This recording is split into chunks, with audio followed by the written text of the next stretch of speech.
আসসালামু আলাইকুম। তো চলুন আজকে শেয়ার করি স্পাইডারম্যান থিমের কেক ডেকোরেশনের পুরো প্রসেসটা। ফার্স্টে আমি কেকের বেসে ব্লু কালার দিয়ে পুরো কেকটা কভার করে নিয়েছি। এই স্টেপটা সবচেয়ে বেশি গুরুত্বপূর্ণ, কারণ কেকের বেসটা যত সুন্দর হবে, যত স্মুথ হবে, পুরো কেকের লুক ততই পারফেক্ট হবে। এরপর রেড কালার ক্রিম দিয়ে মাঝের অংশে স্পাইডারের মুখের শেপটা সুন্দরভাবে দিয়ে নিয়েছি। রেড কালারটা করার পর স্পাইডারম্যানের থিমটা চোখে পড়তে শুরু করলো, তাই না? এরপর স্পাইডারম্যানের চোখটা আমি চকলেট গানাশ দিয়ে করে নিয়েছি, আর চোখের মাঝের অংশে আমি হোয়াইট কালারের ক্রিম ইউজ করেছি।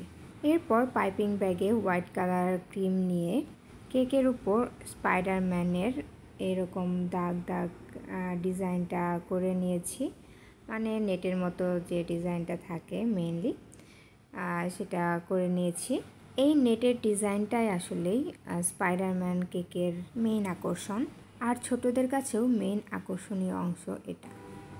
এই মাঝের জালের অংশটাও আমি চকলেট গানাশ দিয়ে করেছি। চকলেট গানাশের এই টাচটা কেকের লুকের অনেকটা শার্পনেস এনে দিয়েছে। এরপর আমি এই মাঝে যে রেড কালার করেছি এর চারিদিকে আমি চকলেট গানাশ দিয়ে এভাবে কভার করে দিব। তারপর এই নেটগুলো এভাবে ঢেউ ঢেউ করে একের পর এক এভাবে দিয়ে দিব। ধাপে ধাপে এইভাবে কাজগুলো করার পর কেকটা একেবারে স্পাইডারম্যান থিমে তৈরি হয়ে গেল। হ্যাঁ, এবার সত্যি এই কেকটা স্পাইডারম্যানে কনভার্ট হয়ে গিয়েছে।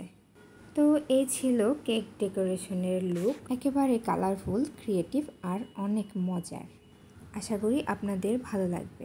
ভালো লাগলে অবশ্যই কমেন্টে জানাতে ভুলবেন না।